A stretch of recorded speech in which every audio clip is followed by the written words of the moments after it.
সবশেষ বাংলাদেশ ক্রিকেট দলের অথবা বিসিবির প্রধান নির্বাচক ছিলেন আশরাফ হোসেন লিপু। তিনি একটা কথা বলেছিলেন যে যখন মিরাজ দলে থাকবেন তখন সৈকতের সুযোগ নেই।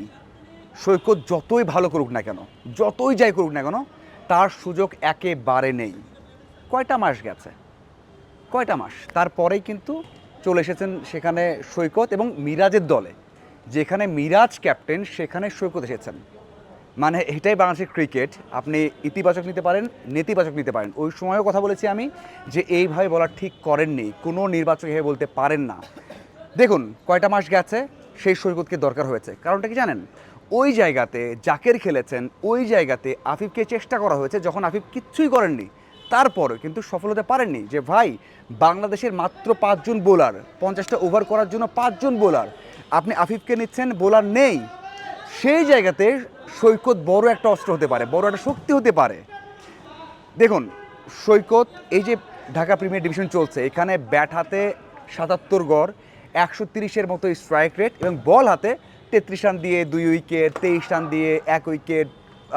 প্রত্যেকটা ম্যাচেই 3-এর মতো তার ইকোনমি। মানে তার পুরো টুর্নামেন্টে এখন পর্যন্ত ইকোনমি হচ্ছে 3.75, আর তার ব্যাটিং গড় 77, স্ট্রাইক রেট 137 বা 27। তা চিন্তা করে দেখুন তার অ্যাবিলিটি। শুধু এটাই নয়, সৈকত যখন ন্যাশনাল টিমে খেলেছেন মানে 4 বছর আগে, তখনও কিন্তু দারুণ করতেন এবং বাংলাদেশ যে একমাত্র ট্রফি জিতেছে ট্রাই নেশনের, সেখানে বড় অবদান তার, অ্যাবিলিটি আছে। সো এটা বাংলাদেশ ক্রিকেট, সৈকত ব্যাক করেছেন, এটা একটা ভালো দিক। আমার কাছে মনে হয় যে অপশনটা বাড়লো, সাথে সোহানকে নেওয়া হয়েছে।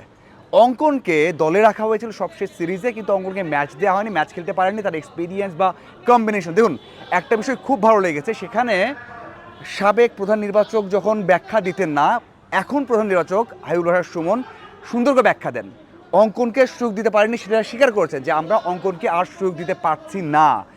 কম্বিনেশন, অস্ট্রেলিয়ার শক্তি, সাথে হচ্ছে সোহানের এক্সপিরিয়েন্স। এবং সোহান তো এর আগে যখন অস্ট্রেলিয়া বিপক্ষে টি-20 সিরিজটা হয়েছিল বাংলাদেশের মাটিতে, তখনও দলে ছিলেন বড় শক্তি হিসেবে। এই যে অভিজ্ঞতাগুলো, সেই জন্য সোহানকে নেওয়া হয়েছে। সেটা বলেছেন যে অঙ্কনকে আমরা সুযোগ দিতে পারছি না বা দিতে পারিনি, এটা ঠিক হয়নি। তবে দলের কম্বিনেশন টেকনিক চিন্তা করে সোহানকে নিতে হয়েছে। যে সোহান এখন পর্যন্ত 100 স্ট্রাইক রেটে 28 বা 30 গড়ে ডিপিএলে রান করেছেন। তাকে নিয়ে তো সন্দেহ নেই, কিন্তু সুযোগ কম পান। এখনও যে নেওয়া হয়েছে সুযোগ পাবেন তেমনটা নয়, কারণ সৈকত না সোহান খেলবেন এটা বড় একটা বিষয়। দলে আছেন 15 জনের দলে আছেন, সেখান থেকে 11 জন কারা খেলবে সেটা বড় বিষয়। হ্যাঁ, আগে যে দলটা ছিল ব্যাটিংয়ে, সেখানে তামিম, সৌম্য, সাইফ, লিটন এবং সাথে হচ্ছে আমি আসছি মানে বুঝতেই পারছেন যে আমার নিজেরও খেলা আছে, এই জন্য যাই হোক, যারা ব্যাটিংয়ে রয়েছিলেন তারা আছেন। সাথে হচ্ছে সোহান অ্যাড হয়েছেন, সৈকত অ্যাড হয়েছেন। পেস অ্যাটাকে সেম রানা, তাসকিন, শরীফুল এবং মুস্তাফিজ। এছাড়া স্পিনে সেখানে মিরাজ, সাথে রয়েছেন রিশাদ, সাথে আছেন তানভীর, ওই যে একটা এক্সট্রা সেখানে যুক্ত হয়েছেন সৈকত। এই হচ্ছে স্কোয়াড। আমার কাছে মনে হয় যে এর থেকে ভালো স্কোয়াড হতে পারে না। নির্বাচকরা ব্যাখ্যা ভালো দিয়েছেন, সমালোচনা হতে পারে, বাট ব্যাখ্যা দিয়েছেন। এছাড়া আমার মনে হয় কোনো সমালোচনার জায়গা নেই। প্রথম 2টা ওডিআই আশা করি ভালো করবে, এবং পরের ওডিআইতে যদি বাংলাদেশ দল জিতে যায় তাহলে আরও 1-2টা পরিবর্তন হতে পারে, দেখার জন্য। আপনাদের কী মনে হয়, কেমন হয়েছে স্কোয়াড এবং প্রধান নির্বাচকের ব্যাখ্যা অবশ্যই জানাবেন। ধন্যবাদ।